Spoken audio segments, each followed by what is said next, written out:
ఈ బీసీ రిజర్వేషన్ల కార్యక్రమానికి ఇచ్చేసినటువంటి బీసీ నాయకులందరికీ, ముఖ్యంగా ఈ మా research scholar BC student federation of India రాష్ట్ర అధ్యక్షులైనటువంటి మా ఆనంద్ గారికి, అదేవిధంగా బీసీ ఫెడరేషన్ అధ్యక్షులైనటువంటి దేవపూజ ధనుంజయ ఆచార్య గారికి, బీసీ నాయకులైనటువంటి సింధు నాగేశ్వరరావు యాదవ్ గారికి, అమ్మ చంద్రికమ్మ గారికి, అదేవిధంగా నాగేశ్వరి నాయుడు గారికి, ప్రియాంక యాదవ్ గారికి, భరత్ భూషణ్ గారికి, లక్ష్మణ గారికి, అదేవిధంగా సోమన్న, చెల్లా వెంకటేశ్వర్లు, రవి, మా రజక శ్రీనివాసులు బీసీ నాయకుడు, శ్రీరాములు యాదవ్ గారికి, అయ్యన్న యాదవ్ గారికి, రాధాకృష్ణ గారికి, అందరికీ పేరు పేరున బీసీ నాయకులందరికీ నమస్కారాలు. ఈ బీసీ రిజర్వేషన్లు అనేటువంటి అంశం గురించి వస్తే, స్థానిక సంస్థలు అంటే లోకల్ బాడీస్ అంటే మేయర్ కావచ్చు, కార్పొరేటర్లు కావచ్చు, సర్పంచులు కావచ్చు, జెడ్పీటీసీలు కావచ్చు, ఎంపీటీసీలు కావచ్చు. వీటిల్లో మన బీసీలకు మేము ఎంతున్నామో అంత వాటా కావాలా. ఇటీవల తెలంగాణ రాష్ట్రంలో బీసీలకు రిజర్వేషన్లు స్థానిక సంస్థల్లో ఇస్తామని చెప్పి అక్కడ ఉన్నటువంటి సర్కారు అదిగో బొమ్మ ఇదిగో బొమ్మ అని చెప్పి ఢిల్లీ వరకు ఉద్యమాన్ని తీసుకొని వచ్చి చివరకు దాన్ని కుదేలుగా బంద్ చేస్తే వాళ్ళకి 24% రిజర్వేషన్ వచ్చింది. ఈరోజు వాళ్ళు ఎవరికి చెప్పుకోవాలనో అర్థం కాక ఆల్రెడీ సర్పంచ్ నామినేషన్లు కూడా అయిపోతున్నాయి, ఇంకా ఎన్నికలు కూడా అయిపోతాయి, సర్పంచ్ కూడా అవుతాయి. అక్కడ బీసీలకు నిట్టనిల్లున మోసం జరిగిపోయింది. ఇంకా ఏం చేయనిక లేదు. ఆల్రెడీ నోటిఫికేషన్ వచ్చింది, ఎన్నికలు కూడా జరుగుతున్నాయి. మనం కూడా ఇక్కడ ఏపీ రాష్ట్రంలో కూడా ఈ స్థానిక సంస్థల్లో మేమెంతో అంత వాటా 50% రిజర్వేషన్ ఉండాలా అనే డిమాండ్ మనం కోరుతున్నాం. ఎందుకంటే ఇక్కడ మనం ఎంతమంది ఉన్నాం, ఉదాహరణకు 15 మంది ఉందాం అనుకున్నాం. 15 మందికి 15 ప్లేట్ల భోజనం ఉండాలా. 15 మందికి 15 ప్లేట్ల భోజనం ఉంటే అందరం తినగలుగుతాం. 8 ప్లేట్ల భోజనం, 6 ప్లేట్ల భోజనం ఉందంటే అందరం మనం దాన్ని మనం చేసుకోవాల్సి వస్తుంది. ఎవరు ఎంతున్నారో అంత వాటా ఉండాలా, మేమెంతో అంత వాటా అనే ఉద్దేశంతోనే ఈ రిజర్వేషన్లు పరిరక్షణ కోసం ఈ ఉద్యమాన్ని మనం స్టార్ట్ చేయాల్సినటువంటి అవసరం ఉంది. అడగంది అమ్మనేనా అన్నం పెట్టదు. ఈరోజు తెలంగాణ రాష్ట్రంలో ఉద్యమం ఎక్కడి వరకు పోయింది అంటే ఢిల్లీ స్థాయి వరకు ఈరోజు ఉద్యమం అయింది. ప్రభుత్వాలే కదులుతున్నాయి. రేపు 7, 8, 9, 10, 11 కూడా పార్లమెంటు సమావేశాల్లో కూడా చలో ఢిల్లీ వరకు బీసీ ఉద్యమం తెలంగాణ రాష్ట్రంలో పోయింది. ఆంధ్రప్రదేశ్ రాష్ట్రంలో కొంత మనం మాట్లాడాల్సి వస్తే, ఈ ఆంధ్రప్రదేశ్ రాష్ట్రంలో కొంచెం ఉద్యమ స్ఫూర్తి కొంచెం తక్కువ ఉంది, ఇక్కడ పోరాట స్ఫూర్తి తక్కువ ఉంది.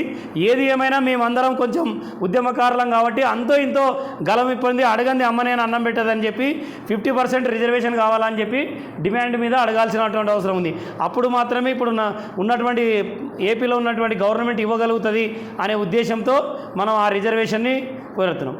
అదేవిధంగా రెండవ విషయానికి వస్తే జనాభా లెక్కలు, కులగణన. జనాభా లెక్కల విషయానికి వస్తే మనము స్వాతంత్రం వచ్చినప్పటి నుంచి ఈ రోజు వరకు తీసుకుంటే 77 ఏళ్ళు అవుతుంది. ఏ కులం ఎంత ఉందో కూడా తెలియదు. కులగణన జరగాల. జనాభా లెక్కలు ఎప్పుడున్నాయంటే ఎప్పుడు వాళ్ళే వేరేమో అనిపిస్తుంది ప్రభుత్వం కన్నా. వాళ్ళు లెక్కేసిన లెక్కలే ఉన్నాయంట ఇప్పటికీ. ఈ ప్రభుత్వం లెక్కేసిన లెక్కలు లేదు. యాదవులు ఈ దేశంలో ఎంతమంది ఉన్నారు, అదేవిధంగా ఈ దేశంలో ఎంతమంది ఉన్నారు, రజకులు ఎంతమంది ఉన్నారు, విశ్వబ్రాహ్మణులు ఎంతమంది ఉన్నారు, వడ్డెర కమ్యూనిటీ ఎంతమంది ఉంది, దూదేకుల కమ్యూనిటీ ఎంతమంది ఉంది, వంశరాజు కమ్యూనిటీ ఎంతమంది ఉంది, అదేవిధంగా వాల్మీకి కమ్యూనిటీ ఎంతమంది ఉంది అని లెక్కలు ఉండాలి కదా. లెక్కలు ఈ దేశంలో ఉండాలా వద్దా? ఈ దేశంలో అడవులలో పోతే అడవుల్లో ఏ చెట్లు, చింత చెట్లు ఎన్ని ఉన్నాయి, జామ చెట్లు ఎన్ని కూడా అడవుల్లో ఫారెస్ట్ వాళ్ళ దగ్గర లెక్కలు ఉన్నాయి. పులులు ఎన్ని ఉన్నాయో నల్లమల్లలో అడిగితే ఫారెస్ట్ ఆఫీసర్ని మొత్తం చెప్తారు ఎన్ని పులులు ఉన్నాయి, ఎన్ని చచ్చిపోయినా, ఎన్ని ఉన్నాయి. జంతువులకు లెక్కలు ఉన్నాయి కానీ బీసీలకు లెక్కలు. మనం ఎక్కడున్నాం అనేటువంటిది ఆలోచన చేసుకోవాలి. అడగాల్సినటువంటి అవసరం ఉందా లేదా? మనం అడగాలి. కాబట్టి మా లెక్కలు ఎంత ఉందో మాకు తెలుసండి. మాకు ఎంత వాటా కావాలనో అంత రాజకీయ వాటా అడిగివ్వండి, ఎంత పారిశ్రామిక వాటా కావాలనో మాకు అంత ఇవ్వండి. అన్ని రంగాల్లో మా వాటా కావాలని అడగడం కోసం జనాభా లెక్కల్ని లెక్కించండి అని. టోటల్గా బీసీ లెక్కలు మీరు 56% ఉన్నారు, 60% జనాభా బీసీ లెక్కలతో పాటు కులగణన కూడా అవసరం. ఎందుకంటే ఏ కులం ఎంతుందో తెలిసినే కదా మన హక్కులు అనుకున్నది. కాబట్టి కులగణన ద్వారా శాస్త్రీయంగా లెక్కించాలని చెప్పి ఒకటో డిమాండ్ అక్కడ పెట్టడం జరిగింది. రెండవది, అన్ని రంగాల్లో జనాభా దామాష ప్రకారం మనము డిమాండ్ చేయాల్సినటువంటి అవసరం ఉంది. ఇంకా కొన్ని విషయాలు వస్తే అన్నలు చెప్పారు. ఒకటి, లాస్ట్ గవర్నమెంట్లో కార్పొరేషన్లు వచ్చాయి, బీసీ కార్పొరేషన్లు వచ్చినాయి. అన్నలు చెప్పినట్ట అందరూ కార్లు వేసుకున్నారు. పెద్ద పెద్ద కార్లు వేసుకున్నారు, బోర్డులు పెట్టుకున్నారు, నేను చైర్మన్ అని బోర్డు పెట్టుకున్నారు, ఉత్సవ విగ్రహాలు తిరిగినట్టు తిరిగినారు, బాగా అన్ని ఊర్లు తిరిగినారు, వాళ్ళు మాత్రం వాళ్ళ జీతాలు తీసుకున్నారు, వెళ్ళిపోయినారు. ఇప్పుడు ఈ జీతాలు కూడా వచ్చినాయో లేదో తెలియదు, మళ్ళీ వాళ్ళకి అడిగితే కానీ చెప్పారు అకౌంట్. ఇప్పుడున్న గవర్నమెంట్లో మనం అడగాల్సినటువంటి అవసరం ఏముందంటే, ఇప్పటికీ ప్రభుత్వం వచ్చి 1.5 సంవత్సరం 2 సంవత్సరాలు అవుతుంది. ఇప్పుడు కూడా కార్పొరేషన్లు ఇచ్చారు, కార్పొరేషన్ చైర్మన్లను ఇచ్చారు, కార్పొరేషన్ డైరెక్టర్లు ఇచ్చినారు. దానికి నిధులు ఇవ్వండి, నిధులు ఇవ్వండి. ఏమవుతుంది? నిధులు ఇవ్వకపోతే ఏం చేస్తాం? బండి నడవాలంటే పెట్రోల్ డీజిల్ ఉంటేనే దాంట్లో నడుస్తుంది. పెట్రోల్ లేకుండా డీజిల్ లేకుండా బండి నడుస్తుందా? ఇప్పుడు కార్పొరేషన్ చైర్మన్ అనేటోడు ఒకడు ఉన్నాడు, వాడి జీతం మాత్రం నెలకు డ్రా చేసుకుంటున్నాడు, దానికి నిధులు లేవు. నిధులు లేని కార్పొరేషన్లు మాకెందుకు బాబు? నిధులిచ్చి కార్పొరేషన్లు ఇవ్వండి, కరెక్టే కదా? నిధులిచ్చి కార్పొరేషన్లు ఇవ్వండి డిమాండ్ చేయడం కోసం మనం ఇక్కడ ఏర్పాటు చేయడం జరిగింది. కాబట్టి అన్ని రంగాల్లో. రెండవది, ఈ బీసీలకు ప్రత్యేక రక్షణ చట్టం కావాలా. ఇప్పుడు అన్నాడు, ఏమన్నాడు? ఎస్సీ ఎస్టీ యాక్ట్ అన్నాడు. ఎస్సీ ఎస్టీలకు ఏ విధంగా అయితే యాక్ట్ ఉందో, మనకు ఉన్నటువంటి ఇప్పుడు అధికారంలో ఉన్నటువంటి తెలుగుదేశం ప్రభుత్వం కూడా బీసీల కోసం ఒక రక్షణ చట్టం తీసుకొస్తా అనింది. ఇప్పుడు దాదాపు 1.5 సంవత్సరం దాటింది. 1.5 సంవత్సరం దాటింది కదా గవర్నమెంట్ వచ్చి. వ్యతిరేకం కాదు, ఎవరికి కాదు, మా బీసీలకు ఏం చేస్తారో చేయండి బాబు మహానుభావులు అడుగుతున్నాం. బీసీలకు రక్షణ చట్టం తెస్తామన్నారు. ఆ రక్షణ చట్టం తీసుకొని వచ్చి యాక్ట్ తీసుకొని వస్తే అప్పుడు మన మీద కూడా కొన్ని ఎస్సీ ఎస్టీల మాదిరి మనకు కూడా రక్షణ చట్టం ఉపయోగపడుతుంది, ఒక రక్షణ కవచం లాగా ఉపయోగపడుతుంది. కాబట్టి యాక్ట్ తీసుకొని వస్తానటువంటి రక్షణ చట్టాన్ని తీసుకొని రండి అని మనం అడుగుతున్నాం.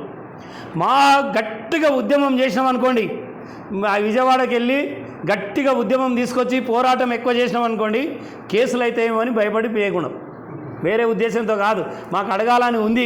ఇంకా దాని మీద వేరే యాంటీ సోషల్ ఎలిమెంట్ అని ఒక ముద్ర వేసి కేసులు అయితే ఏమని నిదానంగా ఈ రౌండ్ టేబుల్ అడుగుతున్నాం. మాకు అయ్యా రక్షణ చట్టం తీసుకొని వస్తారు. ఇంకా రెండవది కుల కార్పొరేషన్ నిధులు. రెండవది లాస్ట్ పాయింట్ ఏమన్నాం, బీసీ విద్యార్థులకు నేను చెప్పే ఆనంద్కి ఇది 100% ఫీజు రియంబర్స్మెంట్ ఇవ్వండి. అది కూడా ఏమి 100% ఫీజు రియంబర్స్మెంట్ కూడా సకాలంలో చెల్లించాలి. మీకు ఫీజు రియంబర్స్మెంట్ ఇస్తామని అంటుంటారు. నేను ఎందుకంటే అనుభవించిన కాబట్టి చెప్తున్నా. ఇంజనీరింగ్ కాలేజీకి పోతే వాడు ఏమంటాడంటే మేనేజ్మెంట్ వాడు, అయ్యా నీ ఫీజు ఎప్పుడు వస్తుందో తెలియదు, ముందు నువ్వు ఇదైతే కట్టు. ఒక్కసారి విద్యార్థికి అడ్మిషన్ అయిన తర్వాత, ప్రభుత్వం బాధ్యత వహించిన తర్వాత, నువ్వు క్వార్టర్ వేస్తావా, హాఫ్ ఇయర్లీ వేస్తావా, ఇయర్లీ వేస్తావా, ఆ బాధ్యత ఎవరు తీసుకోవాలా? ప్రభుత్వం తీసుకోవాలా. సకాలంలో ఆ 100% ఫీజు రియంబర్స్మెంట్ కూడా ఎవరు వేయాలా? సకాలంలో వేయాలా. ఒక ఇంజనీరింగ్ విద్యార్థికి 62,000 రూపాయలు వస్తాయంటే సంవత్సరానికి ఒకేసారైనా చెల్లించు, 2 విడతలన్నా చెల్లించు, కానీ రెస్పాన్స్ ఎవరిది ఉండాలా? ప్రభుత్వానికి ఉండాలా. విద్యార్థిని రెస్పాన్స్ చేసి వాళ్ళ మానసికంగా కుంగుబాటుకు గురి చేస్తున్నారని చెప్పి మీ అందరికీ తెలియాల్సినటువంటి అవసరం ఉంది. మనం గాన అడగకపోతే, నిజంగా చెప్తున్నాను నేను, మనం గాన అడగకపోతే, ప్రశ్నించకపోతే, మన దగ్గర గాన నోరు లేకపోతే, మన హక్కుల కోసం మనం గాన ఉద్యమించకపోతే మనం సచ్చిన శవాలతో సమానం. మీరు దయచేసి చెప్తున్నా. మేము కూడా అంటుంటాం, మా కమ్యూనిటీ మీటింగ్ గురించి వచ్చినప్పుడు ఎందుకు కమ్యూనిటీ గురించి చెప్పకూడదు, కానీ కమ్యూనిటీ మీటింగ్ వచ్చినప్పుడు చెప్తుంటా, 71లో 72లో ఎస్టీలో ఉండే వాళ్ళం పై మనము అని చెప్పి చెప్తుంటారు. ఆ రోజు ఎస్టీలో తీసేసి బీసీఏలో చేరిస్తే కూడా ఎవడు మాట్లాడలే. నీ మీద ఏది చేసినా ఎవడు మాట్లాడలేక నోరు లేకపోతే, లేకపోతే మనం ఉద్యమించే మనసు లేకపోతే, అడిగే మనసు లేకపోతే మనం చచ్చిన శవాలతో సమానము. రెండవది, మనం రాజ్యాధికారం వైపుగానే అడుగు పెట్టకపోతే ఏం ప్రయోజనం లేదని చెప్పి తెలియజేస్తున్నాం. మరి ఒకటి గుర్తుంచుకోవాల్సినటువంటి అవసరం ఏముందంటే, మనం అందరం బీసీ నాయకులం అందరం గమనించాల్సినటువంటి అంశం ఏంటంటే, అమరావతి ఈరోజు రాష్ట్ర రాజధాని ఏది అంటే అమరావతి. ఈ అమరావతిని జోన్, అది 4th జోన్ కిందికి వస్తుంది. దాన్ని మేమేమని కోరుతున్నామంటే, ఆనంద్ కూడా గుర్తుపెట్టుకోవాలి, ఇది అందరం బీసీ నాయకులను గుర్తుపెట్టుకోవాలా, దాన్ని ఫ్రీ జోన్ చేయాలి. ఫ్రీ జోన్ ఎందుకంటే ఉద్యోగాలు వస్తే ఆ జోన్ వాళ్ళే అక్కడ ఉద్యోగాల్లో చేరుతారు. మనం ఇక్కడ ఒక జోన్ ఉన్నాం కదా, మన జోన్ వేరు, అమరావతి జోన్ వేరు. మన కర్నూలు వాళ్ళం ఇక్కడ ఉద్యోగాల కోసం సెలెక్ట్ అయితే ఇక్కడనే మన జోన్లో పనిచేయాలి. రాష్ట్ర రాజధాని అనేటువంటిది అందరి ఆస్తి, అందరికీ హక్కు. దాన్ని ఫ్రీ జోన్ చేశాడనుకో, సెలెక్ట్ అయిన అక్కడ పోయి తక్కువ సెక్రటరియట్లో కూర్చోవచ్చు. ఏమండి వింటున్నారా? ఇది ఫ్రీ జోన్ చేయాలి. ఫ్రీ జోన్ అంటే రాష్ట్రంలో శ్రీకాకుళం వాడు ఎగ్జామ్ అనంతపురం ఓడి ఎగ్జామ్ రాసినా, పుట్టపర్తి జిల్లా ఓడి ఎగ్జామ్ రాసినా అమరావతికి కూడా సెలెక్ట్ అయ్యేటట్టు ఉండాలి. అమరావతిని ఫ్రీ జోన్ చేసేంత వరకు మనం పోరాటం చేసి సాధించుకోవాల్సినటువంటి అవసరం ఉంది. అది ఆ జోన్లో ఉంది, గుంటూరు జోన్లో ఉంది. ఆ గుంటూరు జోన్లో వల్ల కానీ ఉద్యోగాలకు సెలెక్ట్ అయినాడు అనుకోండి, అక్కడ వాళ్ళు మాత్రమే అమరావతిలో ఉంటారు. మనం పోయి ఊరికి ఏదో కాగితాలు ఇచ్చి రావాల్సి వస్తుంది. కాబట్టి అమరావతిని ఎప్పుడైనా సరే మనం ఫ్రీ జోన్గా మార్చుకోవాల్సినటువంటి అవసరం ఉంది అని చెప్పి తెలియజేస్తూ, మన హక్కుల కోసం, మన బీసీ డిమాండ్ల కోసం మనం అందరం ఖచ్చితంగా పోరాడాల్సినటువంటి అవసరం ఉంది. ప్రతి కులం గురించి అన్న చెప్పాడు. అన్న చెప్పిన పాయింట్ ఏంటంటే బీసీ అనేది 100% వాస్తవం. బీసీ గురించి మాట్లాడాలా. ఇక్కడ బీసీలలో కూడా ఏమవుతుందంటే కులం కూడా అవసరం. ప్రస్తుతం ఆధునిక సమాజంలో కులం ఎందుకు వచ్చింది అంటే వాళ్ళ హక్కులు కూడా వాళ్ళకు నెరవేరకుండా అయిపోతున్నాయి. కాబట్టి బీసీ సంఘాలు అవసరమే, కుల సంఘాలు కూడా అవసరమే అని చెప్పి నేను చెప్తున్నా. ఎందుకంటే ఆ కులం కూడా మాట్లాడకపోతే అంతరించిపోతుందంట. బిఆర్ అంబేద్కర్ ఏం చెప్పినాడు? ఏ కులమైతే నీ హక్కుల కోసం మాట్లాడదో నీ కులం అంతరించే ప్రమాదం ఉంది అంటే అది ఇంకా డిక్షనరీలోనే కూడా ఉండదు. ఈ ప్రభుత్వ రికార్డులో కూడా ఆ కులం గురించి ఉండదు. కాబట్టి కుల హక్కుల కోసం మనం కొట్లాడాలి. మనమందరం సమైక్యంగా బీసీ హక్కుల కోసం కూడా కొట్లాడాలని చెప్పి తెలియజేస్తున్నా. ఈరోజు వాళ్ళు వంశరాజ్ సంఘం అన్న వంశరాజ్ సంఘంలో పనిచేస్తున్నందువల్లనే ఈరోజు శ్రీశైలంలో ఆయన సత్రం నిర్మాణం చేసుకున్నాడు 50 సెంట్లలో. తర్వాత మంచి కార్పొరేట్ లెవెల్లో అక్కడ కట్టాడు. తర్వాత వాళ్ళ హక్కుల గురించి కూడా అన్న డిమాండ్ చేస్తున్నాడు. ఇక్కడ వచ్చినటువంటి వాళ్ళందరూ కూడా కుల సంఘాల్లో ఉన్నారు. వాళ్ళ కులం కోసం కొట్లాడుతూ, వాళ్ళ కుల హక్కుల కోసం పోరాటం చేస్తూ మళ్ళీ బీసీ హక్కుల కోసం కూడా కొట్లాడాల్సినటువంటి అవసరం ఉందని చెప్పి తెలియజేస్తున్నాను మీకు అందరికీ సవినయంగా. ఎందుకంటే కుల ఉద్యమాలు, బీసీ ఉద్యమాలు రెండు సమాంతరమైనటువంటి దశల్లో మనం తీసుకుపోతే తప్ప మన హక్కులు నెరవేరని చెప్పి తెలియజేస్తూ నా చివరిగా ఒక మాట చెప్పి ముగిస్తారు. జనం మనది, బలం మనది, ఏకమైతే విజయం మనది. ఏకమైతే విజయం మనది. జనం మనది, బలం మనది, ఏకమైతే విజయం మనది. గుర్తుపెట్టుకోవాలని చెప్పి కోరుకుంటూ, ఏ గ్రామంలో ఉన్నటువంటి వాళ్ళు ఆ కులపరంగా మీరు 100 ఇండ్లు అనుకోండి, 100 ఇండ్లలో ఒక యూనిట్గా ఉండండి, మీకు సర్పంచ్ టికెట్ ఇస్తారు.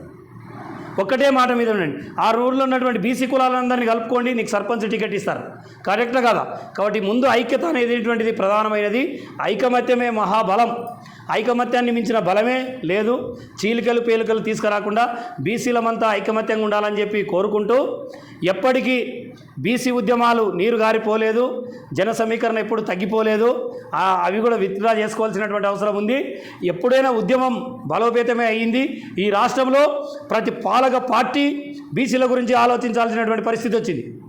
ఈరోజు నిన్న నేను సెల్ ఫోన్ ఆన్ చేసి చూస్తే దేశ ప్రధాని నరేంద్ర మోడీ గారు అయోధ్యలో వాల్మీకి మహర్షి విగ్రహానికి తల వంచి ఇట్లా పాదాభివందనం చేశాడు. వాల్మీకి మహర్షి విగ్రహానికి, అయోధ్యలో వాల్మీకి మహర్షి విగ్రహాన్ని ప్రతిష్ఠించి దానికి తల నుదురు వంచి పాదాభివందనం చేసినాడు. అంటే మనం ఎదిగినట్టనా డౌన్ అయినట్టనా? ఎదిగినట్ట. ఈరోజు 150 అడుగుల మహాత్మా జ్యోతిరావు పూలే విగ్రహాన్ని అమరావతిలో ప్రతిష్ఠించాలని మనం డిమాండ్ చేస్తున్నాం. అమరావతిలో మహాత్మా జ్యోతిరావు పూలే స్మృతి వనాన్ని ఏర్పాటు చేయాలని చెప్పి చేస్తున్నాం.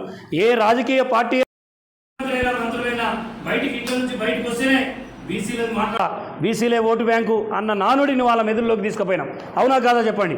ప్రతి ఒక్క రాజకీయ నాయకుడికి బీసీ బీసీ బీసీ బీసీ అనే జపం చేయాల్సినటువంటి పరిస్థితి వచ్చింది. కాబట్టి బీసీల జోలికి వస్తే నిన్న మొన్ననే తెలంగాణలో ఒక యాదవ బిడ్డని సర్పంచ్గా పోటీ చేస్తే అక్కడ ఉన్నటువంటి వాళ్ళ భర్తని కిడ్నాప్ చేసి ఉచ్చదాగించారు. ఎంత ఘోరం! ఏ సమాజంలో ఉన్నాం?